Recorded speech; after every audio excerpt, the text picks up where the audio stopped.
We're good, man. Hey, Thanks for coming on the show. I appreciate it. thank you for having me. Yeah, yeah. I don't remember when we last caught up, but I We do tell like twice everybody, a year yeah, religiously. yeah. I tell everybody that I know that comes on, like this is just an excuse for me to get to talk to people that I, love and respect, and I don't have to, I actually get to schedule the call, so I know, so I know it's going to happen, and people just get to, be along for the ride. So. Well, the admiration is mutual, and we build our companies at the same time. So it's been awesome watching you do your thing. Well, I'm going to start there because I remember very vividly when you started building Lunchbox. You were still at Bareburger. I think you were still at Bareburger, but you were definitely like pushing Lunchbox. I was the COO at Orify at the time, Yeah, and I remember so well like talking to the team, like guys, look at this like product that he built. This is insane. Like we had been talking for a year about how to build an app to sell our product online. And as you know, like it was like a huge uphill battle to get yeah. everyone sort of bought in. And I think the biggest Mhm. reason was like, no, this can't be true. It can't be that this thing just works the way that it does and it's going to work so quickly. Turns out it actually does. Yeah, But we it didn't was know either. early on. It was like, I don't know. This seems like it's not going to work. But you pushed through, and I'm sure you had a million no's before you got to not just yes in terms of investors, but customers, and that's what I love most about just seeing your journey, Nabeel, is people see there's so much success with Lunchbox, and how much you guys have grown, and how well you have built a product and tell a story, and you've raised millions of dollars. But I know, and that there was a bunch of heartache and pain, and probably crying, or at least misery. So many. How many breakdowns are you having a year right now? I'm having four a year. So, oh, I have way more than that. I have two kids Way though, more? so it's more You have two kids. Yeah, more weekly. But I think these are really helpful. I don't know about you, and actually, I it's do so know about cathartic. you. Like Yeah, talking to fellow founders, so cathartic. yeah. It's actually funny because part of what I was going to ask you today was not just about founders, but you've done a really good job of like surrounding yourself with really great advisors as well. But man, it's very lonely. And So no lonely. matter what happens, when you start a company, you're pretty much in isolation. So the more you can sort of just talk with others that are in that same boat, it's just so helpful. So So helpful. um, Yeah. we're going to talk about that today a little bit. But before we get to that, I peripherally know about your background because I mean, just honestly, just seeing the stories. Um, I think you're from Queens, right? And your family is from Bangladesh. Is that correct? Yeah, absolutely. So, Yeah. so what was it like growing up in Queens, and how the hell did you get into, um, you know, what you're doing now from that? You know, uh, before Queens, I came to the country when I was 15. I came from Oh, Kuwait. okay. Yeah. So So you were born overseas. yeah, I was born in Bangladesh, then lived in Middle East. Went through the Iraq War. I was in Kuwait at the time, saw that happen. Realized America is such a we were from Kuwait's point of view. We were like, oh, that's a great country coming to help us save our butts. And then I came here 2005 when I was 15, and I came to Queens, and it was a magical place to be, and still is. I'm a Queens guy. I hopefully walk, sound, talk like one. If not, I hope I will eventually. But Queens is a great place for a lot of outsiders to come and not feel like they're all from all these places and they don't belong. Everyone is from so many different places. You become, part of just like this New York vibe we have. This amazing thing that you cannot replicate anywhere else. That only this city has built. That you and I grew up in together. So growing up in Queens was amazing. And I was a What shy part? kid. What I part of grew Queens up are you in from? Jackson Heights, where all the Indians grew up. Jackson Yeah, Heights. such Amazing good food there. Bengali and Indian and Pakistani food. Hmm. And I went to Bryan High School, and I was shy. I sat in the back of the class, scored really high on my exam, sat in the back, and did not say two words. I learned English watching mafia movies, used my hands a lot. Eventually, when I picked it up, I stopped. I never stopped talking, which is a defect of its own. But growing up in Queens was amazing, and at 17, I found some of my voice. when I finally joined the restaurant industry. I joined Bareburger, which we both know about. It's an amazing New York City burger chain. Um, but at the time, we had a single burger joint, and I was a busboy. And I was a busboy for a long time, like 2 years. And then I stayed additional 8 years in corporate and Well, worked my way up to CMO. But that was my 10-year journey before this. So I did American high school, 10 years of restaurant, and Lunchbox. I've had three three big movements in my life. it's nuts.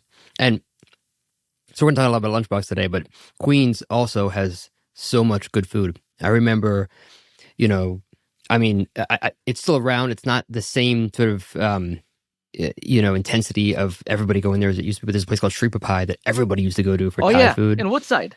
Yeah, and they have this crispy watercress salad. So yeah, and I mean, obviously like spicy and tasty and Flushing and all those spots and the Greeks, obviously the Greek spots. Yeah. There's, I mean, that's the beautiful thing about Queens. Mm-hmm. It is a mix of culture, but also because of that, people don't even know there's so much good food there. So much good food. Like you don't even have to go to Manhattan unless you want to get like some sort of like fine dining meal. But you don't live in Queens now, do you? No, I lived in Queens my entire life. I just like a year ago moved to Upper East Side. And the reason I moved to Upper East Side is because it's right off the bridge from Queens. So I can go back to the airports quickly, go back to see my family in Jamaica, Queens quickly. Nice. Yeah, my mom grew up in Rego Park. Nice. My parents lived in Forest Hills and Rego Park for a little bit too. Nice. So obviously you spent a bunch of time at Bareburger. So the first one was in Queens, right? First one was in Astoria, Queens. Yeah, I remember I opened I had a group of restaurants called Bark I used to own, and we opened our third one on Bleecker Street, and there was a Bareburger on LaGuardia on the corner. It was the best location for like colleges and things. That was our second location. Oh, really? Yeah. I used to make milkshakes there. I probably saw you. I must have. Yeah. That's funny. Well, anyways, fast forward. Then you launched Lunchbox, and how long from I had this idea of this thing to a customer's now using it and paying for us? How long did that? What was like the gap between those two things? I think it happened. Hemingway has a line which is someone asked him, "How did you become poor?" And he said, "Gradually and then suddenly." And that's how Lunchbox was born as well. It happened very quickly. Where find the exact inception is hard. Except we were looking at the problem every day as restaurant operators, like you and I were, right? You were looking at the problems in your restaurants, and Meez was born out of that. The exact same thing was happening with us, which was like we were dealing with all this amazing stuff Sweet Green was doing, and we're like, how can we do that and not spend so much money, and how can we go ahead and have a competitive product to all these amazing marketplaces products that are out there, so we can win some of our own customers and build our own IP. How do we do it? How do we do it? How do we do it? As a CMO, that was what I wrestled with the most, and we used systems, second movers, like GoParrot was a great company at the time I was using. Mm-hmm. I was using Level Up at the time, which I thought I was very fond of them at the time. Are they still around? No, they just shut down. I mean, it was so ubiquitous for so long, and then just gone. That's what happens when Grubhub buys you. But that's neither here or there. But so I was using all these second movers, and I was getting a lot out of them. But I was like, how about we do it ourselves? Restaurant people building restaurant tech. Can we? Is that such a magical concept? So that's what we did, and we said, you know what, GoParrot, you guys have an amazing web. Can you make an app? They said no. I said, okay, we'll make that app. So we made the app. We took their web. We tried to connect them. We couldn't. We said, all right, we're going to do the web as well. It went from 30 days we did the app, 60 days we did the app and web. We had a customer in 60 days, which was Bareburger, and then I just called our friends in New York, a lot of mutual friends. Would you use it? Stickies, would you use it? Wins Over, would you use it? And it seems like everyone wanted to use a product not ready to be used, not ready, but they're like, you know what? One of our guys are making it. One of our guys is making it. We're going to back it, and we're going to make sure we have a seat at the table because we've not had that for a while with these tech companies. I think that's day one or month one or quarter one of how it was born. And first quarter, we had like a dozen customers. And it wasn't easy by any means. Any means, it wasn't easy. Like these customers are still with us for the most part, but they put up with a lot, and we wouldn't be here without them. Yeah, yeah. I mean, in terms of crossing the chasm, those were definitely the the very, very, very early adopters or innovators. Um, so yeah, so I mean, it had to have been at least a year or so, but I don't know if you remember this, and I don't know why. I just thought about it today, but you were at a conference called Tech Table. You're in the I city. remember it And exactly. I remember you. I don't know why I remember this, but you were actually nothing to do with Lunchbox. You were there for some other panel, in representing Bareburger as the Mhm. CMO. And I remember you saying, "Oh, we're going to disrupt the industry. I have something I'm working on." No mention of Lunchbox. So at least in terms of timestamp, that was my anchor of like, oh yeah, that's when That at least. was that was 3 4 months before we released it, and I said on stage we should build something together as operators. And I remember Adam was on stage, Adam Eskin, CEO of Dig, Mhm. and um, Cowboy hat. cowboy hat. He had a cowboy hat. I was like, "Are you from Texas?" He said, "No." I was like, "Okay." I'm an urban cowboy. Yeah. So I know what it actually. I don't want to ask this question yet because I actually want to get your thoughts on like the future of like what this ordering is like because it's all pretty new. New in meaning like in the last 5 years has come a pretty long way. But so for a very long time there was basically no online sales, and then right around 2010 Seamless, Grubhub, DoorDash started offering this. I remember I owned restaurants and we would have fax machines, and you would get orders via fax and it would come in. You're paying an arm and a leg, but you didn't even think about it because you're just new orders. Then, you start, Grubhub lets you do like your own website for $1, but nothing happens. Now people are actually able to own their native Mhm. sales, their ability to sort of sell their own product, without, third party distributors. How the how does that work? Like how do you, I know with obviously with any company, right? There's like Google SEM, you can spend money on ads, you can retarget people, but how does Lunchbox, and I guess Lunchbox is a proxy for the premise of like native online ordering. How do you help Mhm. them like generate more revenue? First is there's a group of customers that are loyal to you, and they're looking for a platform. They're looking to be platformed appropriately, and they're not platformed on third party companies. They like if I'm a fan of, let's say Little Beat Salad, right? If I'm a fan, I'm going to go ahead and download your app, check your website, see if there's merch there. Depending on the how much do I identify with that brand, and how much of a lifestyle brand it is. And there's these customers out there that are looking to connect with their favorite brands. Like, I give you so much money, man. I wish you knew I give you so much money. Yeah. I wish, like, because when I had a one off, they knew they used to give me free beers. Like, now at scale, can you replicate that at Sweet Green or at Shake Shack or at Bareburger? And that's what we want to do. So we want to create a platform so you can speak to your loyal guest first, right? Because you'll never convince a Uber Eats super user to get off Uber Eats. It's a great app. It's a beautiful app. Their card is there. It works. Well, if they're a regular user, they want a refund, they get their refund quickly. It's great. But they are a user of Uber Eats, of the marketplace. And that's one type of user. There's a type of user that wants to be your user and wants to connect with you. Are you ready to connect in technology? That's where Lunchbox comes in. But more important than Lunchbox, do you have the hospitality skills to do that? Right? What are some ways you can do that? By making sure these are the people that know about your menu offering before everyone else does. By making sure they have limited, LTOs first, they have specials first. That you're taking care of them first. You're giving them news first. You're releasing things to them first, or even just communicating them or giving them better service. Whatever it may be, whatever defines your version of setting the table, your version of being a little bit better in hospitality. How can you go ahead and build that with your super users via the technology we've built for you? That's the relationship we try to have with restaurants. So let me expand that a little bit more. We work with Clean Juice. They have 100 restaurants. They really care about building great habits with their users, so their users can become a subscription member and get juices delivered automatically 4 times a week, 4 times a month. That's a cool technology. But what they're trying to do is they're trying to get repeat users to have less friction, repeat users to go ahead and be, consistent members who are paying them, and also, making sure that inventory is good and we're getting these things out on time and building great habits with customers who are trying to be on a cleanse program. That is one way tech plays a small part, but we play a small part, dude. We are a tiny part of the stories these restaurants want to tell, and the stories are hospitality stories. Yeah, yeah. And all those companies you mentioned, they're 100 unit, 200 large groups, and I know because your product has grown so much, you can service these really large groups.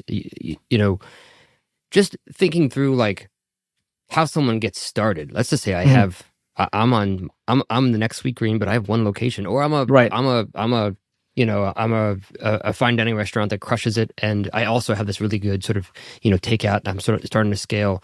What is it? What are some of the things that you've learned from helping all these restaurants that folks can do to like just grow more digital sales and get them away from the margin you're losing from third party? Yeah. There's a Bengali restaurant in New Jersey called Kurai Kitchen. I'm Bengali, by the way. It's a place right next to India, and I ordered food from them. And actually, it was really far, so I had my assistant drop it off. And the packaging was awesome. There's a little note, and the lady wrote, "I'm writing on behalf of my mom who doesn't write English, but thank you so much for ordering from us. Hyphen, Team Cry, and I posted it on Instagram on how awesome this packaging was and the food was, and they reposted it, and we had like a small moment. And like 6 months later, I see them in my inbox, uh, inquiring if they need Lunchbox, and I jumped on a call. We said, "You don't need Lunchbox. I'll give it to you for free. I love your restaurant and your food. You're only a location. I'll give it to you for free. You don't need it. You don't need it. You're on Toast. You have native ordering there. Turn it on. It matches your menu. It's the easiest. It's the least friction. Turn it on." Right? I believe they were on Square or Toast, whatever it may be. But my point is, you can do a lot with what you have, right? You can do a lot with what you have. Make the best out of what you have. You don't need the difference between, and you know this more than anyone else, the difference between a 1 unit and a 10 unit is massively different, right? Like a lot changes operationally, and then 10 to 50 is the next milestone, right? So you don't need a enterprise tech when you have a single location. You need to pay the bills and make sure you're testing things out. So the first thing I would do if I was a restaurant operator is go on Marketplace and see if people are even ordering my food. Oh, they are? Okay. All right, cool. Then I would go do native second. But I would How do you first find that out? How do you find out if you're an operator, if someone's ordering your food from you mean like because you have DoorDash and things like that? Just seeing... turn it on and see if you're even discoverable. Yeah. What is it? Why? Okay, if you're being discovered, great. Let's figure out why. If you're not being discovered, let's figure out why. Is my food not traveling well? Is the packaging bad? Or is it my words, my pictures? First, play that game. Experiment there as a digital marketer, or make your kids or someone do that part, right? But first, see if there's a demand, supply and demand. After that, I would go on, do something first party. And then for first party, I'd just do web first. You don't need an app. Everyone doesn't need an app. We have customers on our system that doesn't need an app. So you need to first pick what's right for you. And for a single unit operator, the best thing is to have your own first party ordering and just show more love when someone is ordering from that site. A little extra note, a little extra promo. Grubhub and those contracts say you cannot offer deals to come to first party. They're not checking. You're small time. They're not checking. But go and just talk to your community, and your community will be your repeat business. And as you scale and open 100 more locations, hopefully we can explore Lunchbox and Olo and all these other enterprise companies. Yeah. I don't know if you, by the way, if you don't know this answer, it's totally fine. I thought you might know the stats on this. Do you have any sense of like what % of the country is actually doing native digital ordering, like where they're getting orders on their actual website or app versus none at all? So the number one way people are still ordering delivery in the country is via the phone, believe it or not. I look at the stats and it blows my mind. That's why we just acquired a call center. So we have a bunch of call center technology now we're doing with Papa John's. But number one is still phone calls. That's so crazy. It's crazy, Yeah. Number two is marketplaces. Number three is native. I don't have the exact numbers, but that's the stack rank. Got it. Yeah. It's funny. I was we had like this offsite with my team a couple weeks ago, and we Where'd you go? ordered just at it was like in a boardroom in New York. Our Nice, our all team one is in Miami in a couple weeks. nice. Shout out Life How House big is the Hotel for team that. now? It's 28 internal, and then we have Wow, contractors as well. So we're pretty small still, I think. that's awesome. Um, so anyways, we ordered from this restaurant down the street. This was in like the Nomad area, and they left out a couple things in the order. And so I called the restaurant, and it was 100% a call center in the Philippines. I'm like, this is crazy. Like, I go to the restaurant, you would think they have like it's like down the block, and this is just like just a definitely like some single unit sort of Thai spot. It's good food. I don't remember the name, but like they were getting their calls answered by a team in the Philippines. I was like, wow, that's actually pretty impressive. Yeah, it's Instead of amazing. employing someone to do it, then there's actually really cool companies now. There's one called Slang. I don't know if you know about it. That like I've heard helps of with like slang. Yeah, I don't know much about it, but I heard it's really good just to sort of do the same thing but with AI instead of people. But yeah. um, anyways, I want to talk a little bit about like to be honest with you, I'm going to spend most of the time on not on Lunchbox, but like on you and you're just the arc of how you've changed the last I don't know how many years it is since you launched, because to your point, right, you were in a restaurant for 10 years, and now you're the CEO of a tech company. There's not a lot of in between there, right? So you had a big learning curve of what it meant to be a founder, to be a founder of a tech company, to be a founder of a venture-backed tech company, to be a founder of a venture-backed tech company that went through COVID and went through a market crash and things like that, if you can call it a crash.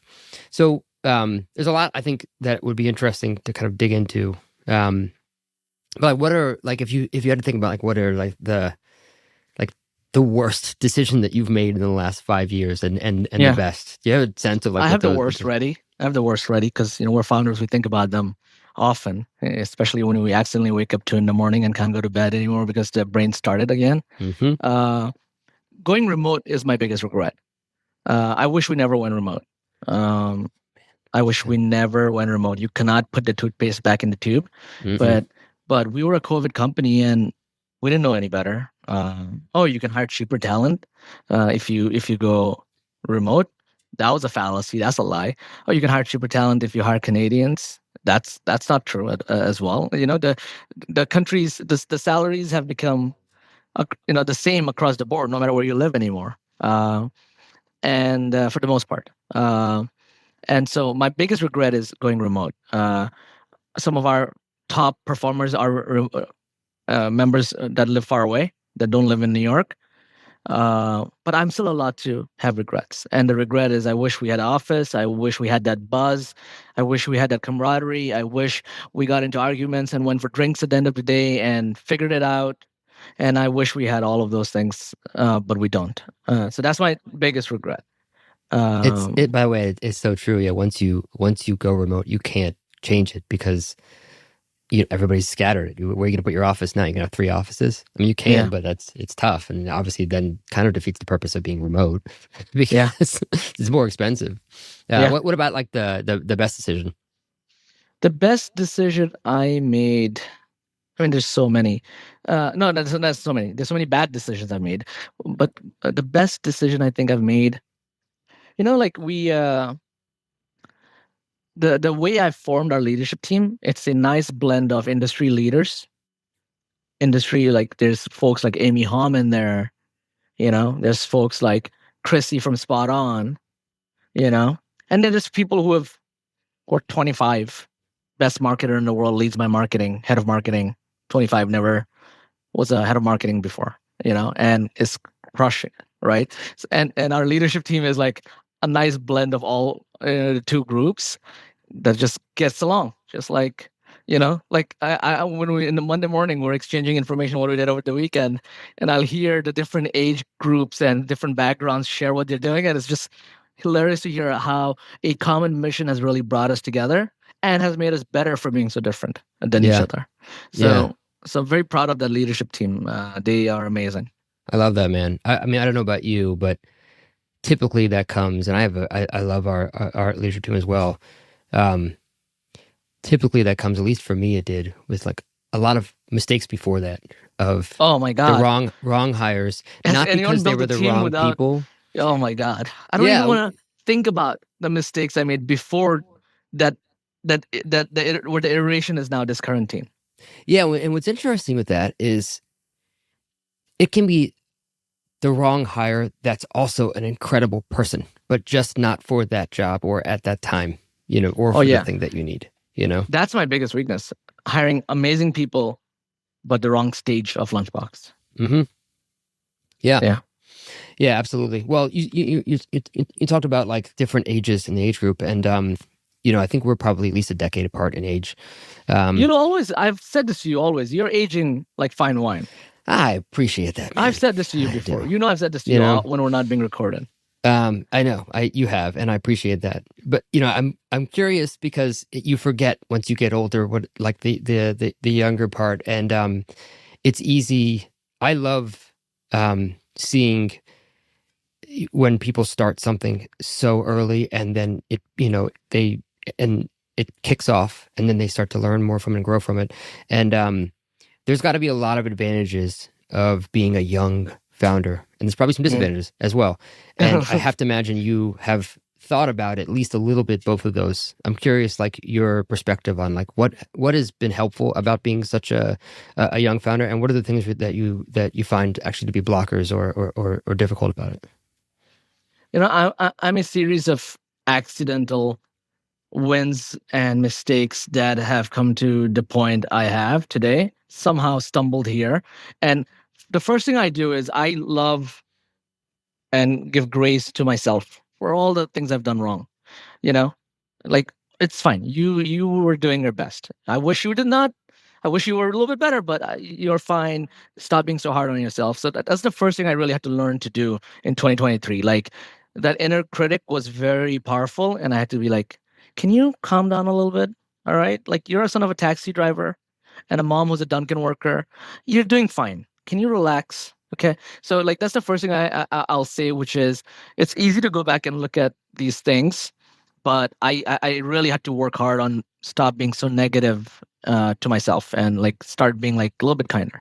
Now, now there's so many uh, mistakes I've made and so many things that I've gotten right because of my age. I'll give you one, which is I don't know how things are done, so I'm doing them almost from first principle mentality, which is like this sounds like a good idea. Why don't we do this?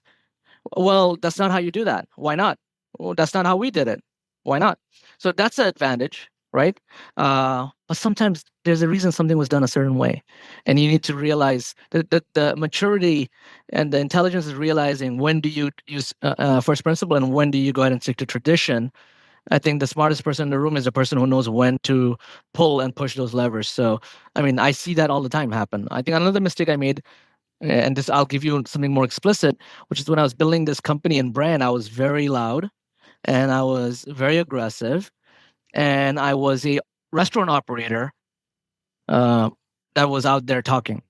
And I don't think that's the right tone when you're helping restaurant operators. Okay, right? Like I was just being myself, and myself. What I needed to do was evolve from a restaurant operator to a tech CEO who was a former restaurant operator, and that required maturity and uh, getting my butt kicked to realize that there's some growing there to do, because I'm not just dependent on myself. I'm also I there's a lot of team members we have in the company who are dependent on me getting it right and saying the right things and being thoughtful about what leaves my mouth, even if something will sound better in an Yeah. article versus something that will not. Yeah, absolutely. I think about it a lot because this is such a new industry for me. Similar to you, I was a chef and restaurant owner for 20 some odd years before I got into tech. And I think the beauty of, and this is not innately because someone is young, but when you're young, you have far less sort of like cognitive biases, and and first principle thinking and using intuition to make decisions is what you have, right? That's all you have. And Mhm. the experience is something that comes later, and you can definitely succeed, with that intuition and first principle thinking, Hmm. especially if you surround yourself with folks that were experienced, right? That have Hmm. seen that to like sort of remind you, hey, I love that. But by the way, here's some things that happened historically or some empirical, information you might want to know when you're making that, and vice versa. If you are much older and you have a lot more of these cognitive biases because you've been through a lot more, and you're less, you might be using somewhat less intuition because Hmm. you've seen these things and you're making kind of not rote Yeah. decisions, but because sometimes it's dangerous when that you make decisions that are sort of without thought because you've done it so many times. But I think that's okay too, as long as you have somebody that you Yeah. surround yourself with, some folks that are younger and that think outside the box. And Yeah. so I think that there's beauty in both of them. I do think as a founder, at least as a startup, there's a lot more advantage to having that first principle thinking Hmm. and intuition, because um, you have to. I mean, I know it sounds cliche, but you have to disrupt. You have to find something that's non-contrarian and right, and you can't really Yeah. do that if you're just using you know um, Yeah. historical information. You have to be a little nuts. You have to be. Otherwise, you're not investable. You're not going to lead. You need to convince people to quit a normally fine job to come join you for peanuts. How do you do that if you are not going to break some eggs, right? And I think that's what you're referring to, and I think it's very true. Yeah. What is taking up the most amount of your time right now, or at least for the last month or two? Oh, what is taking the most amount of my time? That's such a great question. I'm gonna pull up my calendar and I'm gonna answer Yeah, you honestly. can do it. I'm gonna pull I up. do the same thing, by the way. But my wife will ask me, "What'd you do today?" And I have to look at my Yeah, calendar. I'm like, I don't I have remember. to listen. You think I'm working during the day, honey? I have to. I work at early morning and late at night. Okay, what is taking most of my day? I think what's is Q1, so a lot of so we move to enterprise early next year, right? And that's blowing up. And so a lot of enterprise deals are, coming to its finish line in terms of like we're so close to signing them, and that requires a lot of travels. So I spend a good chunk of my time traveling to meet these enterprise operators because they're massive, and they want to see you, they want to build a relationship with you, rightfully so, because they're betting on you so big, and that requires a lot of human touch. So I do a lot of that. I work a lot with our sales and marketing team to continue, and customer team to continue to go ahead and understand what our customers are looking for, what they need. For example, I'm hanging out with my head of customers in my living room right now. He came in early. We're going to go to dinner tonight. We're going to meet some of our customers. So a lot of like Where are you going I'd to say dinner? like Coat. Oh, nice. It's Yeah, delicious. and Amy Hom is joining us from former Sweet Green, Bluestone Hmm. Lane. Uh, she's joining us for dinner. She's consulting with us, helping us. Uh, speak to our customers better. I was a former operator, but even I've forgotten what our customers are looking for, So constantly being in touch and understanding what they're looking for, what they need, and having a pulse on it is, what I'm focused on. So a lot of customer facing, half my job, and half my job is internal facing, working with our ops team, working with our onboarding team, our product and technology team to make things better, faster, take customers live faster, work on features that customers want. We just signed Aramark, and so we're working on a bunch of things for the Nike campus. That's a lot of new things. So yeah, half my job is internal and half is external and on the road. Yeah. How do you do you have any tools you use to manage productivity or to manage your time? Yeah, yeah. I have two boards like this. I have two boards. What All is right. that? It's a board. And I literally, when I finish my task It's a every literal day, board. it's a That's little funny. board. I have two of these. My my board that is in my kitchen is my personal board. It has things like finish your AG1, drink your AG1, drink your collagen, nighttime skincare routine, morning time skincare routine, go to the gym, eat 150 grams of protein. So that's my personal one, and this is a work one. I'll read you some of them. Um, cancel meetings. That's one. Cancel as many meetings as you can, because as a founder, some founders, we say yes to a lot of meetings that we shouldn't. Check on leaders. I check on our leaders every day. So that's another thing I check off. Clean up my text is one. Clean up my reminder app is one. So those are four of them I'll read out to you, but some of them are more like tactical and like hit X number in revenue. Yeah. So, but Where is I that travel board? with them. Where did you find This is that for board? kids. It's for kids. It's for like small kids. Is that like a labeling app thing that like how did you put that words on there? Is it like I'm a printed? label maker. I'm a You full put nerd. I'm a label maker, dude. Dude, I'm a That's label maker, and I'm always organizing stuff and that's stuff like that. hilarious. So yeah, It's funny. I wish I was more analog than I am. Part of it is because I have terrible handwriting, but I use this app called Reclaim. It's reclaim.ai, and I've been looking for something like this for so long because I manage my calendar pretty maniacally. My assistant's a big help with it, yeah, but I block off everything. For me, like if it's not on the calendar, I don't do it. same. Well, I just assume I won't do it, right? So I have time for personal check-in. I have time for strategy. I have time for Nice. exercise. Everything's in there, and then I can measure as well over time, like what did I spend my time on, and I I love that. track like every day how I'm feeling, and then I can correlate that to how much time I'm spending on X or Y or who I'm meeting with. Anyways, a lot of that was done through things I had to build, and there's this app that I found called Reclaim, and it allows you to set priority levels of different types of meetings, and it rearranges your calendar for you, cancels things or moves them back based on priority levels. I love that. And you can create all these habits. So I have like a habit for let me just pull it up because I won't remember. Like I have so many of them. I have like a habit for what is this here? Strategic planning. I have one for writing, right? Because I write every day. One for weekly team care, where I just reach out to my team and want to share thank yous and things. Task work, personal check-in, meditation, morning email catch up, and it's all there. And the thing, what I was struggle with for so long was I would block off this time, and then nobody could book that, and my assistant would be like, you don't have any time in your schedule. Now, when someone books something, we have these different links they can use. It will rearrange. I'll still get the time in the day for the strategy, but it might bump it by 15 minutes or something. I tell everybody about it now because it's filled all the buckets of the things that I needed out of managing time without being too unintuitive. I love this. I think it's great. Yeah, I love it. I don't I don't know why I talk about it so much. I'm not like getting paid by them. You're getting paid for this, man, Josh. Anyway, so you were talking about customers. I'm always curious about this. And you're right, by the way. You were in Bareburger for 10 years, right? Bareburger. And, I spent 20 plus years in kitchens. But the minute we start building product for restaurants, we're immediately a little bit less connected, right? We're just once removed. Yeah. So the ability to sort of collect and synthesize feedback is so important. And I'm curious, you talk about sort of, first principles, but if you have any like frameworks or tactics you use to synthesize all the feedback that you get from customers in order to build the right product or service? We have a board.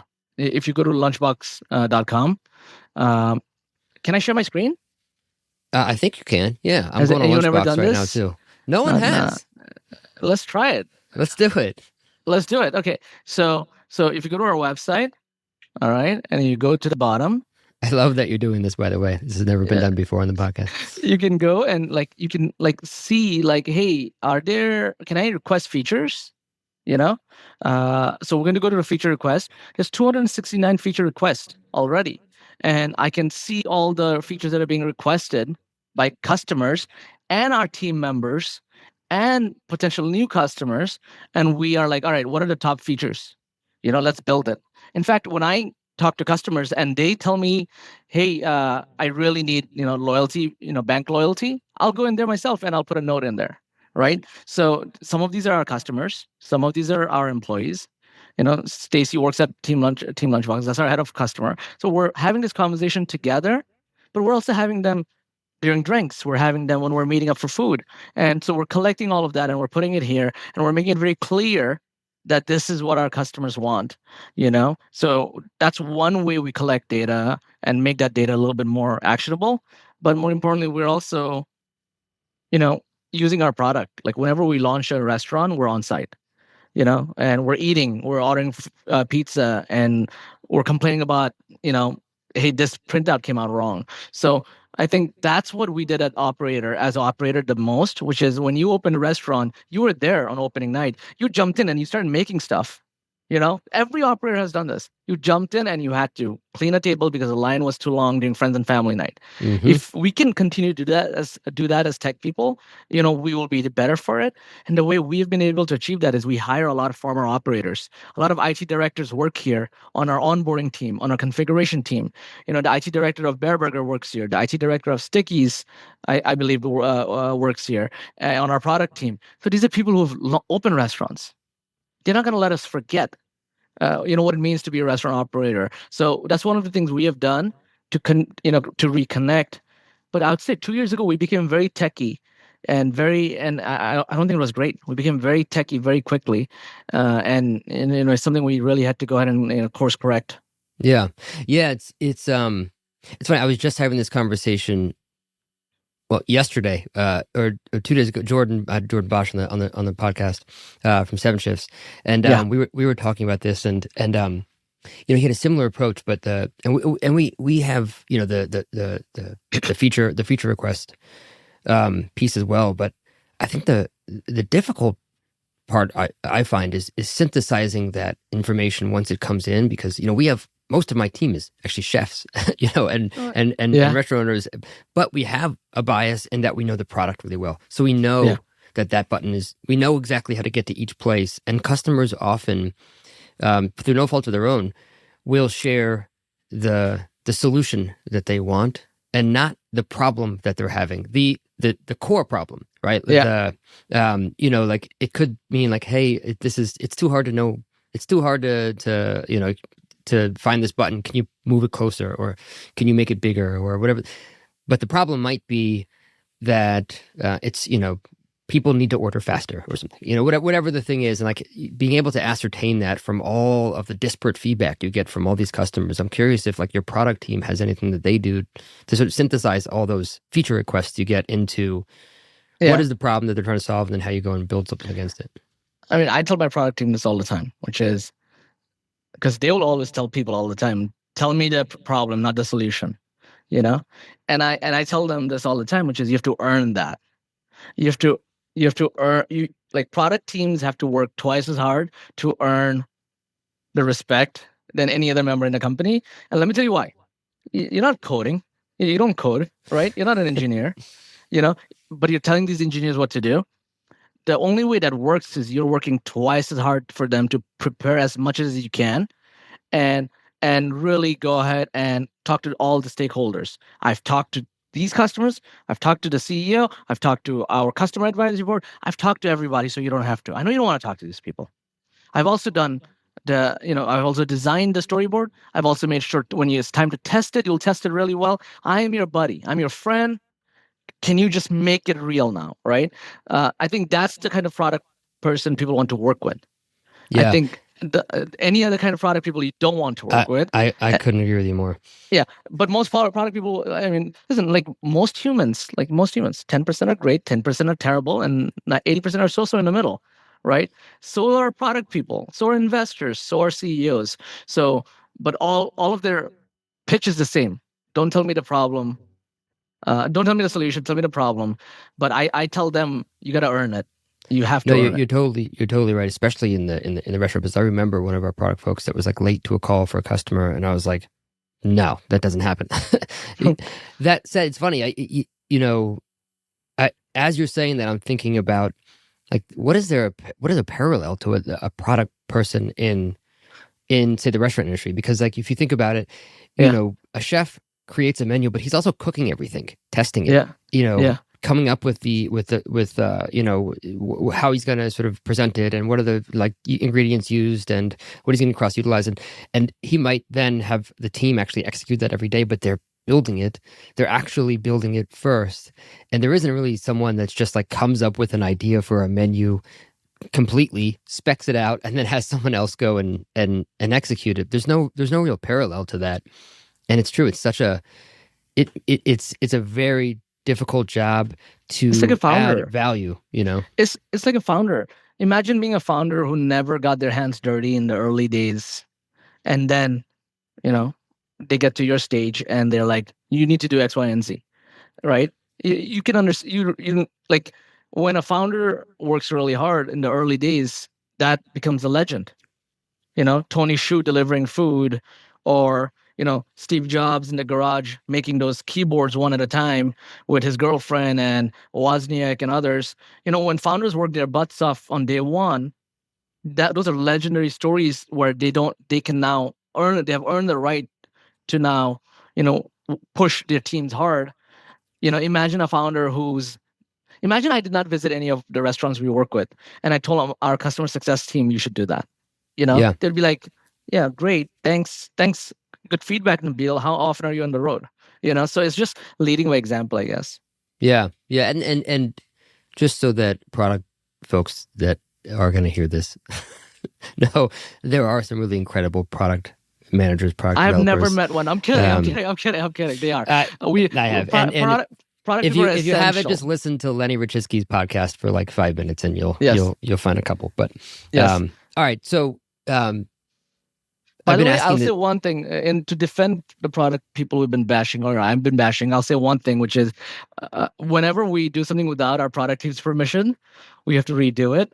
We have to go back and redo it. Whenever we do it with them, that number decreases significantly more. So we absolutely need them. And we just hired our head of product now is from Olo. She spent a decade at Olo, Lisa, and she just joined us, and she's just brought in so much. She's here for 3 weeks. She's already running the place.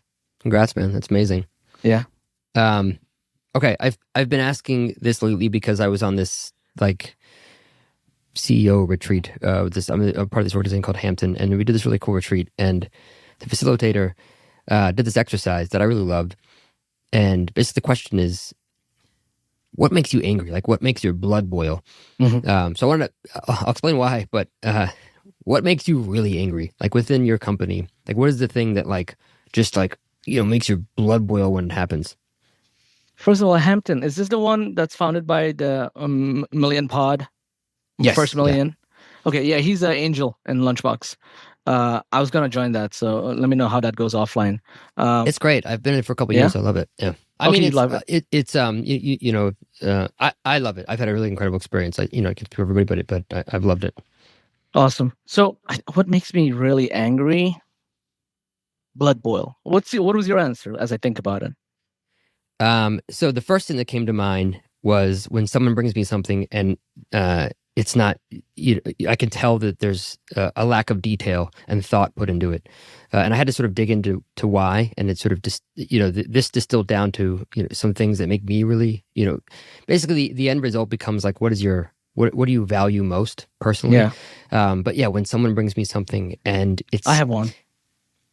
I'm ready. Oh, this one bothers me. When people refuse to work outside of 9 to 5. Yeah. Why? Why does that make you so angry?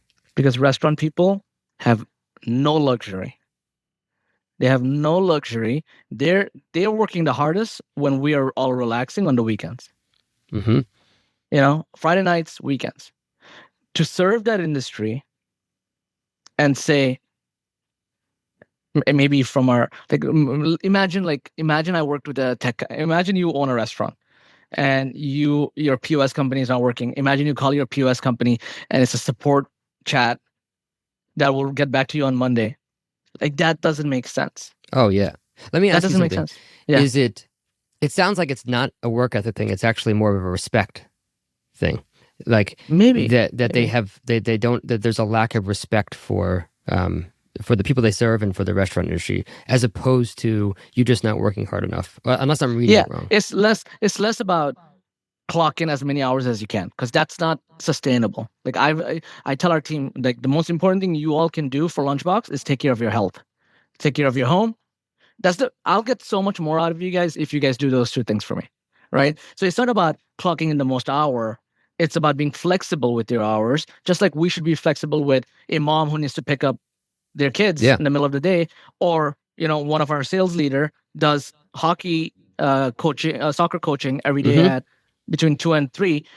Okay, but if our customer needs us at 8 p.m. or 9 p.m. or 10, and they have a restaurant opening, or if it's a Super Bowl, it's all hands on deck, guys. We're all going to be around when it's Super Bowl because we have a bunch of amazing wing concepts that depend on us to get that day right.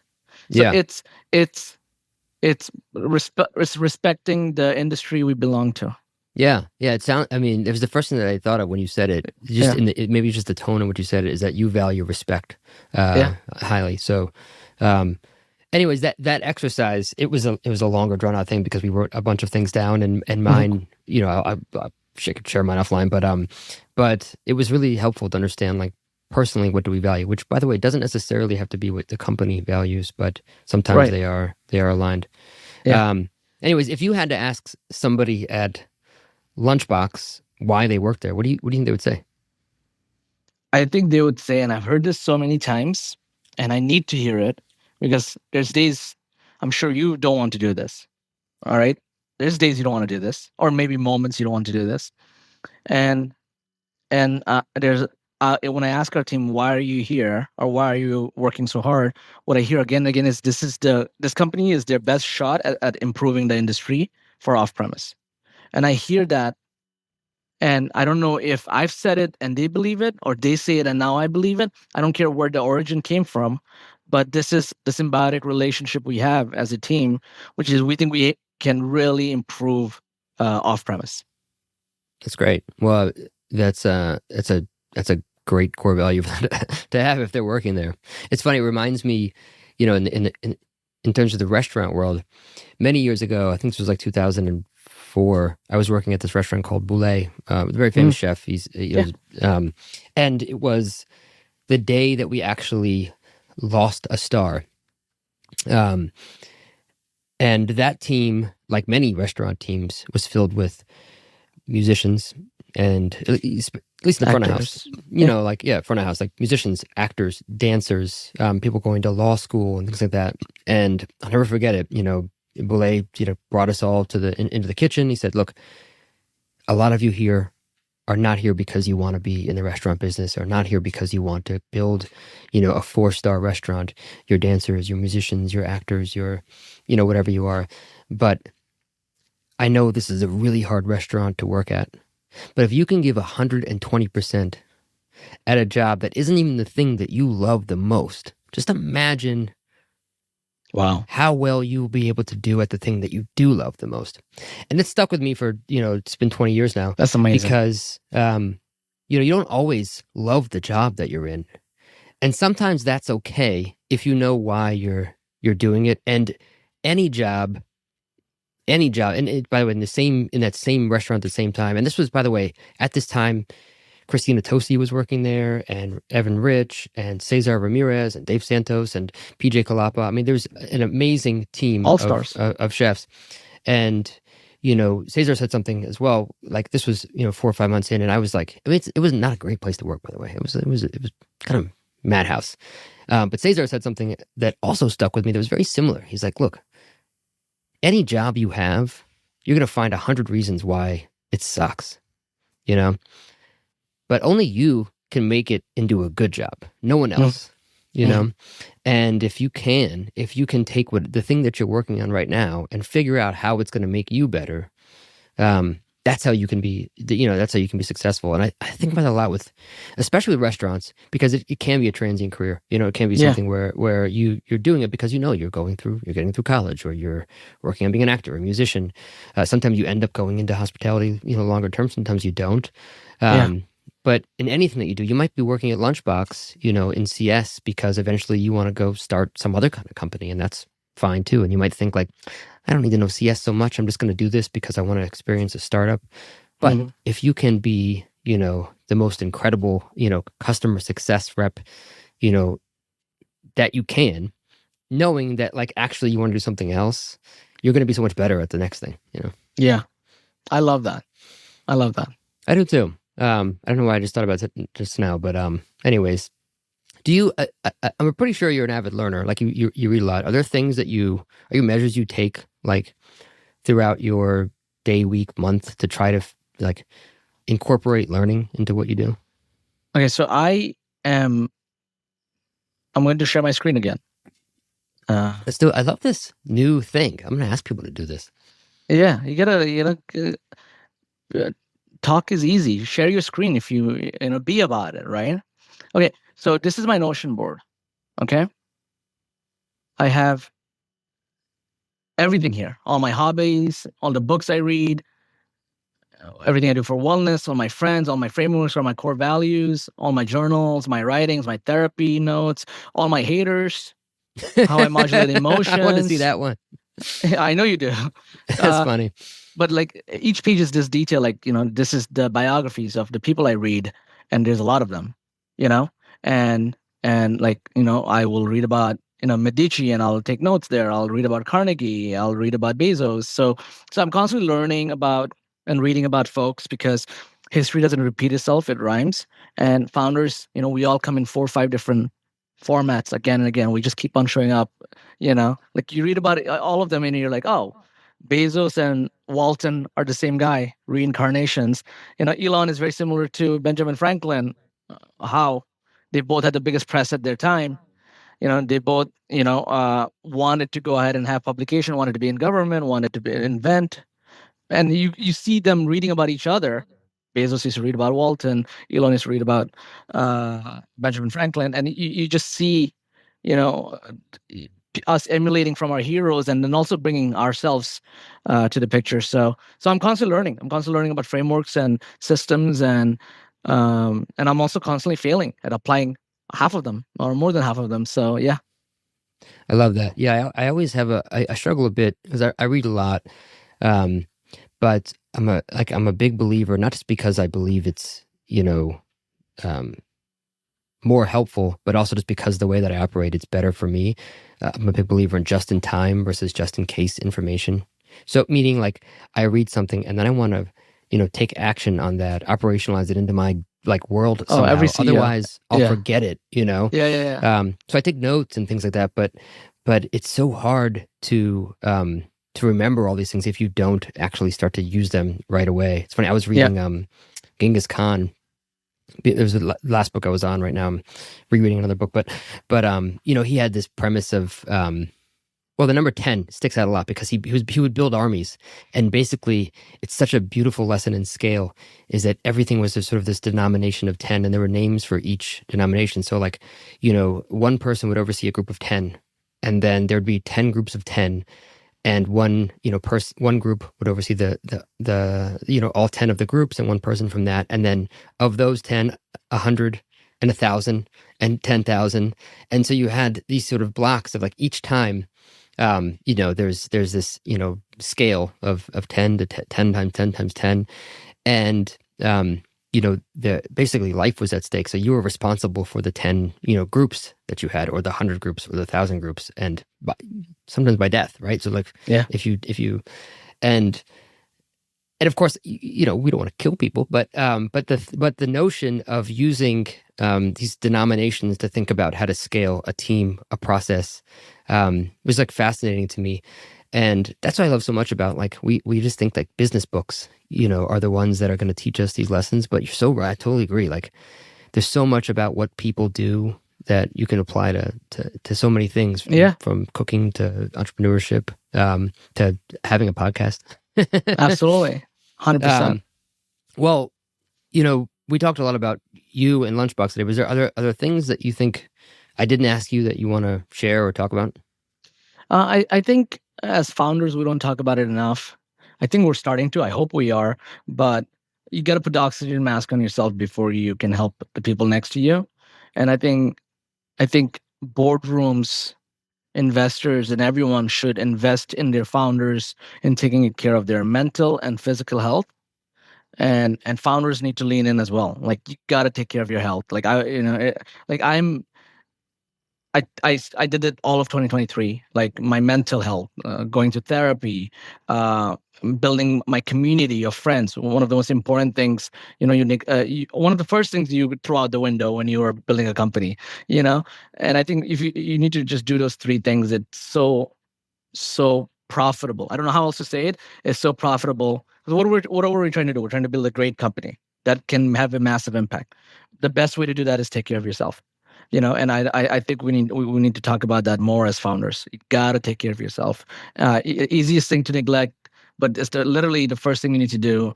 The phrase goes, the person who cannot do 5 minutes of meditation needs 50 minutes of it. That's the best way to I can summarize this. Yeah, I totally agree, man. It's the funny thing is, you need all three for any of them to be optimized, to be the best, Yeah, right? So yeah, if I look at health, friends and family, and career, right? Those three yeah, things. Those are like the three parts of any of yeah. our worlds, right? And if any one of them isn't, you know, being You taken feel care it. of, the other two are going to suffer. Yeah. And I think of a Kanye West line that I won't say right now, um, but Which one is it? um, it's- you said, I don't know what's better, getting laid or getting paid. I just know when I'm getting one, the other's getting away. And it's obviously that is different. That's about, he's talking about, chasing after women, but really what he means is, that one, it's actually the antithesis of what we're saying, right? Is like he's Mhm. making this, that if you work on, if you work really hard, then you're not going to have a personal life, and if you have a personal life, you're not going to Mhm. be able to work as hard, and it's not true. Like you have to have all three. Yeah, I think you can modulate. You can like say, hey, I'm going to do 20% health this year, and I'm going to focus mostly on career because career, like, it's the first year of the startup or the second year or a pivotal year. I think you can modulate. I think you're allowed to modulate, right? But I think what you're not allowed to do is just completely say, oh yeah, I'll pick that up next year. Oh yeah, mental health. Uh, I'll take care of that in 7 months from now.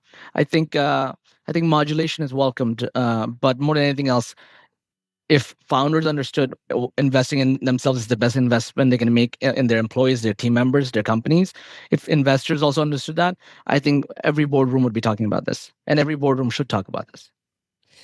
Yeah, yeah, I think that's right, man. I will. We have a board meeting next week.